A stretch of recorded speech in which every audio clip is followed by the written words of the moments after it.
Week of preseason games kicking off in the NFL. There will be football. Colts, Ravens, Bengals, Eagles, Raiders, and Seahawks. We've got you covered. Stephen Holder is covering the Colts quarterback battles we're talking about. But I want to begin with Ben Baby, who is following a pair of storylines for the Bengals. And Ben, let's start there. What more can you tell us about the plan for Joe Burrow and the Bengals starters tonight?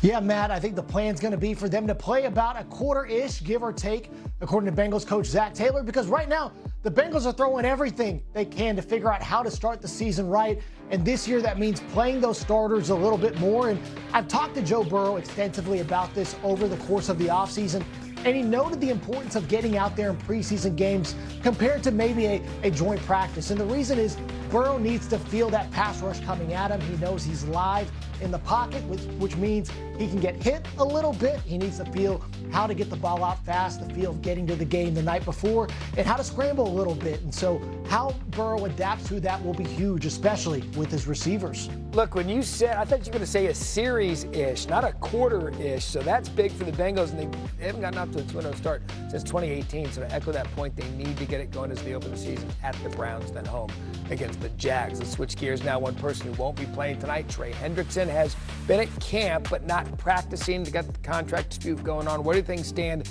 between him and the franchise? Matt, it's definitely been quiet. Everyone I've checked with over this, really leading up to right before we went on air, haven't heard of any movement about this contract on either side. I think it's Trey living up to his word of not being a distraction out here at practice. He wants to play on a new deal and has no intentions of suiting up until that happens.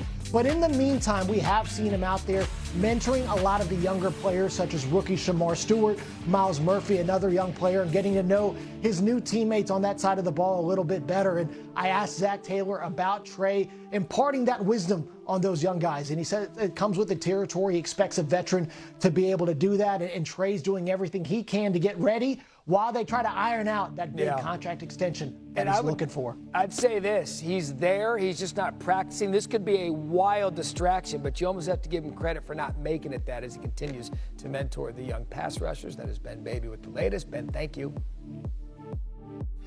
Matt, Colts, Ravens, they'll also face each other tonight. Of course, Indy's trying to determine who will be their starting quarterback for the season. So let's bring in a man who has the answer, our Colts reporter, Stephen Holder. All right, Stephen, what is the plan for both Anthony Richardson and Daniel Jones tonight?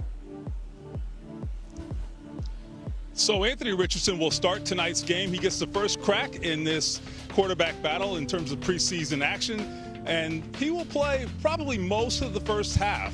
According to Coach Shane Steichen, about a quarter and a half. So we expect him to be out there for quite a bit. And then Daniel Jones will likely finish the first half. They'll swap roles next week, and Daniel Jones will get to start against the Green Bay Packers. So it's a big night for Richardson. He's under scrutiny here. But I've seen a more mature approach from him in training camp. And that's served him well so far. He's definitely been better with his technique and locked in on the details. We'll see what the next step is tonight. Okay, so that's the plan for tonight, and then obviously the next preseason game. Quickly, when can we expect a decision, though? Who's going to be the starter week one?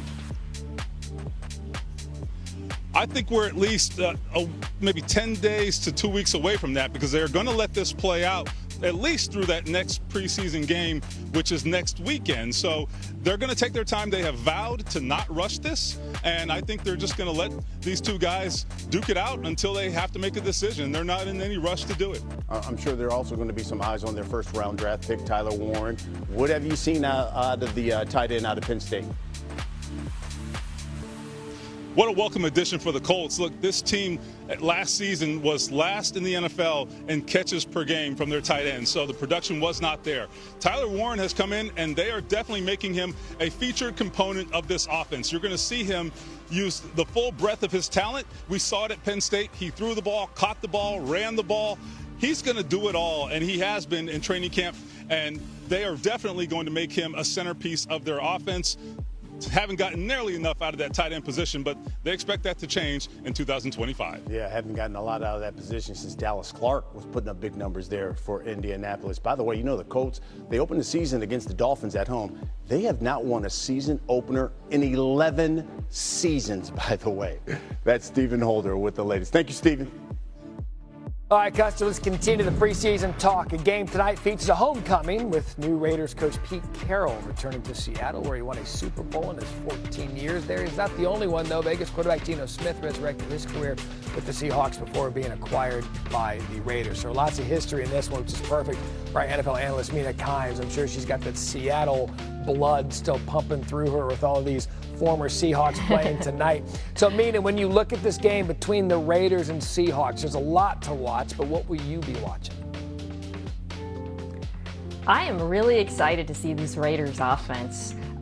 Chip Kelly, for NFL fans who haven't been paying attention, and Matt, I know you know this being so close to college football, he is not the same coach he was when he was in the league. What you saw at Ohio State was one of the more creative, exciting offenses in football. They huddle now, by the way. Lots of tight ends, use of 12 personnel, very creative and diverse run game. I think we're going to see all of that with the Raiders because he has the pieces. This could be one of the most exciting two tight end pairings in the NFL in Brock Bowers and Michael Mayer. Of course, Ashton Jeanty joins this rushing attack that was near the bottom of the league last year. And you have a quarterback in Geno Smith who was a massive upgrade from what the Raiders had last year in terms of his accuracy and aggressiveness throwing downfield. So I'm interested in getting a first look at that because I think for Raiders fans, that's where optimism lies this season in this offense, which is dramatically revamped from last year. Yeah, I mean, I'm glad you brought that up because if you look at the offseason and some of the big moves that we paid attention to, perhaps quietly, Vegas and Chip Kelly might end up being the best one. We'll see if that manifests itself throughout the season. You will be joining us in just a bit. We'll talk to you then. Jacksonville Saturday, Aaron Rodgers unlikely to play, but he said he was willing after rookie quarterback Will Howard went down with a finger injury. The 41-year-old last played in an exhibition game 2 years ago for the Jets. Mike Tomlin spoke today. It's new on SportsCenter with his plan for Rodgers and the starters. I just feel comfortable with what I've seen from those guys through this portion of the process that makes me comfortable in saying that they won't play this week. Next week may be different.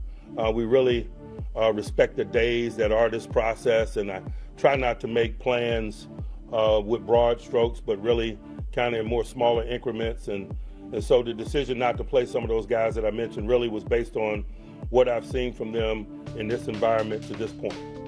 Okay, let's welcome back our NFL analyst, Mina Kimes. And Mina, we just heard from Tomlin, told the media that Aaron Rodgers will not play in the preseason opener. Probably no surprise there. So whenever Rodgers does play in the preseason, what are you going to be focusing on?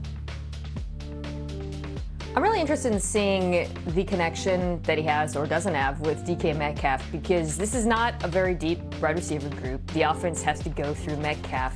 And we have seen over the years with Aaron Rodgers the importance of chemistry and when it's not there, how he can get frustrated. And DK, he's incredibly talented, and I think he does some things that will pair well with Rodgers in terms of being a ball winner outside, both on short and long, deeper, developing routes. But at times in Seattle, there was a lack of nuance to the route running, and you saw that crop up from time to time. So I'm curious to see early on whether or not they're on the same page, and if they're not, how both sides react to any miscues. By the way, second consecutive segment, we've had Mina on, and we've talked about ex-Seahawks. That was not planned. That was just really coincidence on our end. Other side of